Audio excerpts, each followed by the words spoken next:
Hi, good luck to you both. Just a question for Gareth. Just basically your thoughts heading into what is the nation's biggest game in 55 years and the letter you received from the Queen. The end of it kind of summed up, talking about spirit, commitment and pride, everything your team has displayed this tournament. Yeah, I mean, it's been fantastic to have obviously a letter from the Queen, letter from the Prime Minister to all of the team, and the recognition that the players and all of the staff have gone about this in the right way. We had a fabulous reception when we left St George's. All the local villages had come out and lining the route, and people pulled over in lay-bys, and so you got more of a sense of what's going on outside the bubble that we've been in. But it always comes back to tomorrow. You know, we're in a final, and we're here to win. So everything, it's important how we've represented people, and we're pleased that legacy has been there. But now we want to go and bring the trophy home for everybody. Thanks. Should have said it at the top, but just a reminder to specify who your question for is when you ask. We'll go next to James Robson as standard. Hi, this is a question for Gareth. Hi, Gareth, tomorrow it's going to be a long day leading up to the match. I was just wondering, what does tomorrow look like? You know, how do you keep the players, I suppose, busy, if you like? It's going to be hard enough for the fans, let alone the players, and they've got to wait till 8 p.m. to kick off. What do you do in that time? For us, it's just a normal match day. We've prepared the same way for all of our evening kickoffs, and we'll have the same meetings at the same time. Players will perhaps have a stretch or a walk, although that might be a bit more difficult looking outside the hotel. So, but all of our preparation, especially for these knockout matches, has been the same. We've had evening kickoffs each time, and I think no matter what the game, you've got to keep that consistency in how you prepare. The players are ready, they're tactically aware, they're used to playing in these games, and everybody's looking forward to it. And I was just wondering, when you got the group together, I think Luke Shaw said at the start the speech you gave was moving when you addressed everyone at the same time. So just wondering, what did you actually say to them at that point to set the tone for this tournament? Well, we presented everybody with legacy caps, which, as you know, we have introduced the legacy numbers in the last couple of years. We felt that's been an important thing, not just for the players that are with us now, but for our former players. You know, you to have that moment where you've got your number, it's unique to you. There's only a certain number of players who've had the opportunity to represent their country, and so we talked a little bit about that and how, you know, this was our moment to represent our time. What had gone before is not unimportant, because we recognise the contribution other people have made, and we're respectful of that. But the near misses and the tournaments that haven't gone so well weren't important for this team. And over the last 4 years, they've knocked down so many barriers, and they've come through so many different challenges, different ways to win matches, had to come back from being behind, had to go through extra time, had to go through penalty shootouts. So their resilience and experiences as a team have really prepared them well for this moment. Thank you, James. Next, we'll take a question from Italy. Marco Conterio. Yeah. Hello, Mr. Southgate. My question is, do you have any message for the fans for not booing the Italian national anthem? Yes, of course. It's important that our fans always respect the opposition, and we know that in actual fact, when we play abroad and fans boo our anthem, it probably inspires us even more. So I don't think it will help the team. I think we can intimidate the team with the booing during the game, but it's different for the anthem. I think we should be respectful. Sorry, Marco. Go again. You got a follow-up there? Yeah, no worries. Yeah, my other question, if I can, is for Harry Kane. Which are your feelings for the game against Chiellini and Bonucci, not the last defenders of the world? Thank you. Yeah, no, of course. They're two amazing defenders. They've had great experience over their careers in big matches. Obviously, I've been fortunate enough to play against them before, and as a striker, I want to be playing against the best centre-backs in the world, and those two are definitely up there. But of course, this game is not just about me and the two centre-backs. The game is about England versus Italy, and we feel like we've got a great belief in the team. We've got a great strength in the squad. There's a lot of things that can happen in a final, and we need to make sure that we're on the right side of it. Thank you, Marco. Next we go to Arilis Uldsada from VG Norway. Gareth, please, regarding the much talked about football's coming home chant and phrase, because it seems to me like it's being misinterpreted outside of England as some kind of English arrogance, and when you go out of a tournament, it's being used as a joke against you. So I'm just wondering, as you followed this chant for I guess since '96, how do you interpret it, and what is the real meaning of it? Well, I didn't want to listen to it for 15 years because it was too painful for me. So it's you have to know the English to understand our humour, and our humour is probably quite unique, but it's certainly not arrogant. The lyrics are making fun of ourselves, really, and the things that have gone wrong. So it has always appeared now at the tournaments. We've got a couple of replacements that have seemed to have come in now in terms of songs as well, which is nice to keep moving things forward. But it's great. The atmosphere in the ground has been great. Wembley, the new Wembley is... when we started 3-4 years ago, we had people throwing paper aeroplanes. They weren't behind the team. There was an apathy towards the team. Now the energy in the stadium is fantastic, and that's so important for the players. They need to feel that. They need that warmth, that support, and it has definitely helped inspire us during this tournament. Thanks, Arilis. Next we'll go to Kerry Brown, beIN Sports.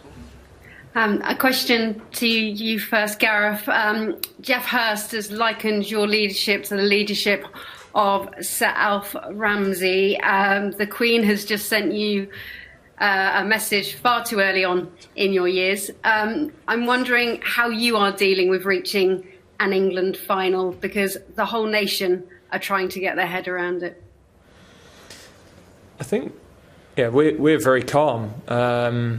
We've got a lot of belief in this group of players, and Harry and myself were just talking earlier that we've grown into the tournament. We knew there were different phases of this tournament, and our first objective was to qualify from the group, and we stayed calm after the Scotland game when, they're the moments where there is criticism and you can adopt a siege mentality and change your approach with people outside, and we were determined not to do that. We were quite consistent in the way we carried ourselves and went about our work, and from there it's been opportunities to make history every time we've played, it seems. So we've done that, the players have done that, and we're looking forward to the challenge. It's a brilliant game to be involved in. It's a brilliant game to prepare for, because we're playing a high level opponent, and they're tactically very good. They've had a tremendous run, so that's another great challenge for us. And a question to you, Harry. You've just experienced something that your coach did go through at Euro 96. You've seen all the fans on the street. The nation will take to the street for you right now, Harry. How do you bottle that? And you've already reached a final, you've made history, but I don't think you're done yet, are you? No, I mean, that's the challenge now. Of course, we've been knocking down barriers along the way, but we started this tournament with an aim to win it, and we have that opportunity tomorrow night. And to see the fans on the street like they have been, and see the reception that we've had as we've pulled into the hotel here and as we was leaving St George's Park, just showing us how big an occasion it is. I think in Russia, obviously we was over there and we was in our own bubble, and we could see videos of what it was like back home, but we couldn't really experience it ourselves. And even this camp, obviously we've been kind of just onto the next one, just focusing on the next game, which we've done for this final. But it's great to see the reception that we're getting, and we know how much it means to the English fans all over the country. So we're proud to be representing them, and hopefully we can do them proud again tomorrow night. Thanks, Gary. Antonello Guerrero, La Repubblica. Hello, everyone, and good luck for tomorrow. I have first a question to Gareth.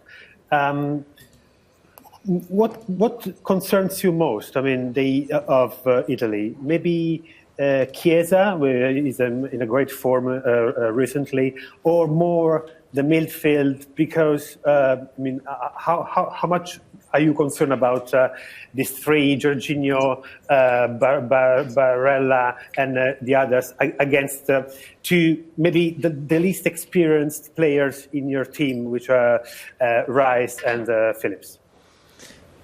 Yeah, I think when you're the coaching team, you watch everything, and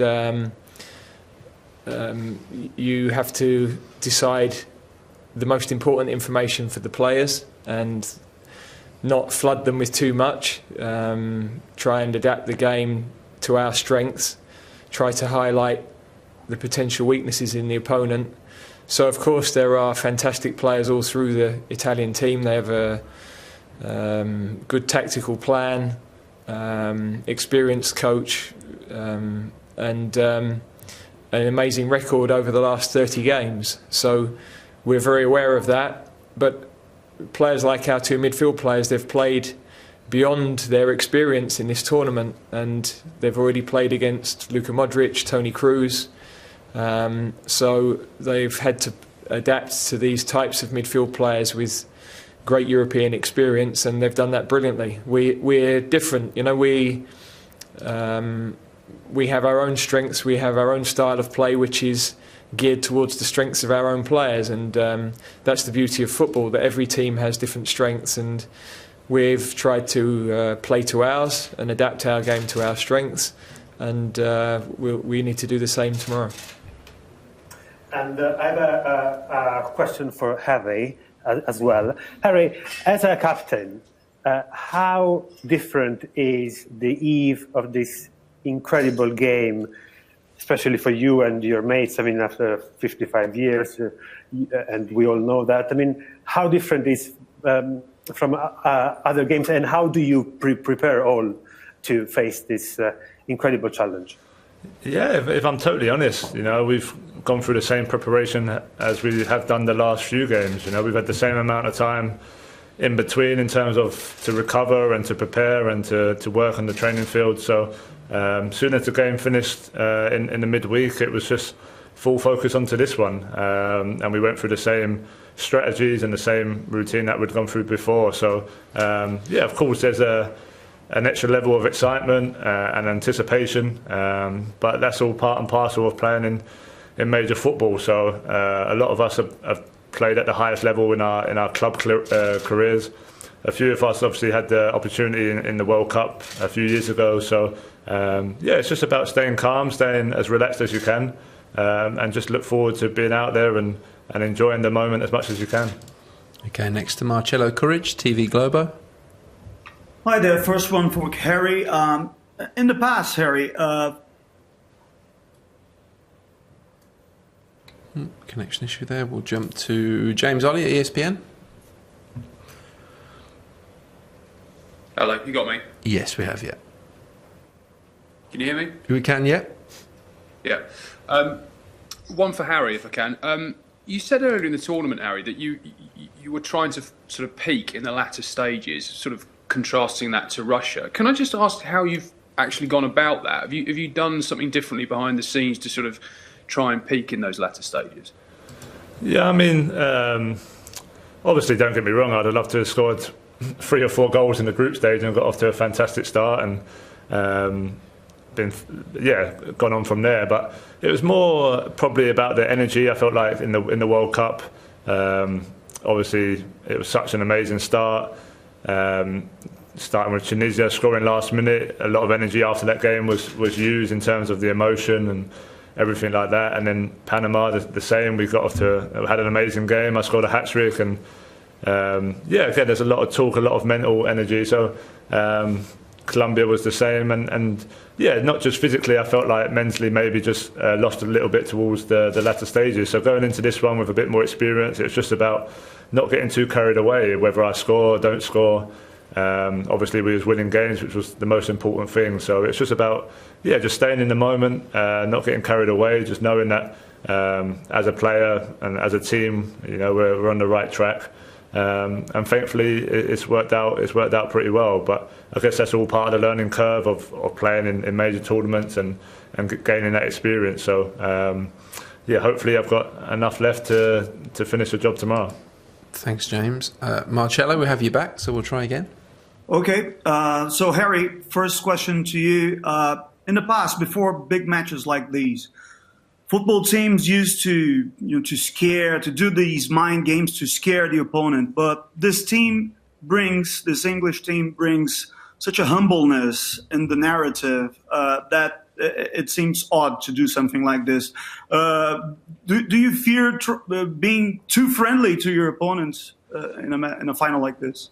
No, I don't think so. I think obviously that's the personality of a lot of the players in the squad. They are humble, they are respectful, but I think we have a real focus and determination to win. I think we've shown that in the last tournament we played and going into this tournament, knocking down barriers that have been there for our country for a long, long time. So I feel like in modern football nowadays there isn't so much probably mind games before and getting too hyped and getting too out of control. We have a real focus of where we want to be, a real vision of where we want to be. Without that and without our winning mentality, we wouldn't be in the situation we are now. And for Gareth, I interviewed Ian Broody, who wrote Three Lions, the It's Coming Home song, 2 days ago. And I asked him if he had to do a new version of the song for this team, which player he's going to pick to put in the lyrics. And then he mentioned Harry as a super striker, but he's told me that it should be only you, Gareth, because you're the unity of this team. You mean a lot for this team. How do you take this on? I think any manager relies on having support from coaches, especially. I've got a fantastic assistant, Steve Holland, who we've worked for a number of years now, and I couldn't do what I do without him. But we have a big staff, and in modern management, in any business, you can't lead without good people around you. You need the right information, the right support, and so I'm fortunate to be in that position. Also, we have some very good players, and we should never underestimate the fact that whatever we might do, the game's about players, and we've got some very good ones who are highly motivated, who've worked brilliantly together. Some high-profile players who've really accepted perhaps not getting as much football as they might have wanted, but they've all committed to the team and they've committed to the group. And I think our country have realised that. They've seen what that's been about, and they deserve to be in the position they are now with this opportunity. Thanks, Marcello. Alex Howell, BBC Sport. Hi, Gareth. Hi, Alex. I was just going to ask, have you allowed yourself to think about what it would be like if you managed to win this tournament? I know you're very focused on the game, but have you had a couple of moments when you thought about what it would be like to bring the trophy home? No. I mean, at the back of your mind, you always have to have a bit of a vision of how you would like to see the end and play that out. But the reality is, I think you've got to focus on the processes and focus on the performance, and that's what we have always done with this team. And I think that it's important that the players have an understanding of that. whatever path the game takes, and it can take any number of different paths. Football matches are like that. They're prepared and they're ready. So it's pointless if you start to think about the end or after while you're still involved in the game or before the game. Then you're probably heading in the wrong direction, and we've just got to make sure we control the bits that we can control. Thank you. And then just one more, Gareth. I know you spoke to my colleague earlier, John Murray, and mentioned that Phil Foden had a slight knock. I was just wondering whether there had been chance within the team to assess him and whether he'll be available for tomorrow. No, as I said earlier, he's a doubt. We've been on the bus for the last couple of hours, so medical team will sort of give us a final update on that later. But he's definitely doubtful, although it's not something that's serious. It's just a case of whether it's going to keep him out of this particular game. Thanks, Alex. Simon Evans, Reuters.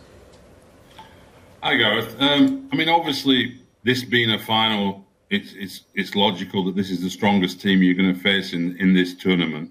What do you think the team has to do better than it's done in previous games? Very good performances throughout, but to raise their game for this, what areas have you been focusing on doing better in? Well, it's not necessarily about better. It's the challenge of every game is slightly different, and in finals, actually, the key is to hit your normal level. Right. Lots of teams in finals end up underperforming, and you don't have to find a level beyond where you've ever gone before. It's about hitting and doing what you're good at, transferring what you do every day on the training pitch into the match. And I think our players know that's our ethos. They've been in matches, as Harry said earlier. We've got a number who've played in Champions League finals now, a number who've been to a World Cup semi-final. So we know that those preparations are important. Every game is different, every opposition is different, and we always review our matches. We always look back and look at what we've done well and what we could do better. But this game now is a different sort of tactical challenge, a different opponent, and we've got to prepare properly for that. Thank you. Good luck. Thank you. Thanks, Simon. Jack Pitbrook, The Athletic. Hi, Gareth. The team started pretty aggressively in the Croatia, Czech Republic, Ukraine, Denmark games, but started pretty nervously in the Germany game. How do you see the start of the game going tomorrow, and how much of a factor do you think that will be? I think it's always difficult to know that, because events can happen at the beginning of a game. There can be a challenge that bounces for somebody, and a chance can be created, or a pass can drop short, and that can affect a team for a couple of minutes. So, but I think the biggest thing is that we know that whatever happens during the game, all the players are together. They've got colleagues who are going to work together to pressure the ball. They've got colleagues who are always going to be available to receive the ball. And in the moments where you have to suffer a bit as a team, the team respond well. They dig in together. We're blessed that we have forward players who defend from the front and recognise the importance of that part of the game. And in the modern game, that's so important. You don't carry players without the ball. And that gives you a foothold in games. You can gain confidence from that. So the start, of course, is important. And you'd like a stable start, but the game could be 95 minutes, could be 120. We've got to make sure we're ready for however long it takes. Thanks, Jack. Javier Caceres? Yes, one question for Gareth. The former Premier League coach Mauricio Pochettino once famously said that there's something particular about the English football, that a coach always loses his team for 10 minutes due to the pressure of the public. They have so much influence on the game. Have you experienced something like this during this tournament, which is more or less the first time after a year without public? And what are you going to do to get your team be wearing a cold hat in this match tomorrow?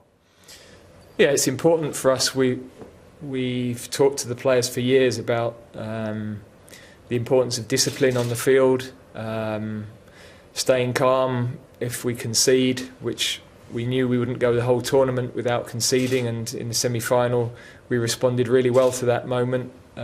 Within a few minutes we'd created 2 chances and we were back level in the game in 10 minutes.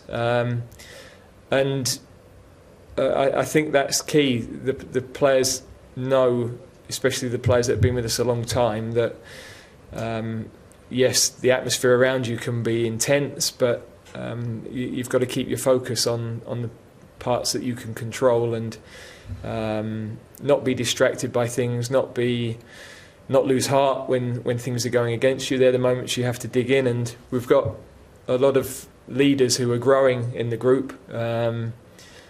We're blessed in that regard in the starting team and also in the squad, and their voices before games, during games are really important. Thanks, Javier. We're on to our final question, and it'll be Theo Squires. Hi both. Got a question for each of you. I'll start with Gareth. It's quite a young England squad you've got, but since the 2018 World Cup semi-final, a number of your players have been in Champions League semi-finals, Champions League finals, even Europa League as well. But when it comes to making a name in a side like this, I suppose your midfield's where you're lacking players with that experience. Does that come into your thinking when you're naming a side, or is it just they've been doing so well throughout the tournament, there's no real reason to doubt what they're doing? No, I think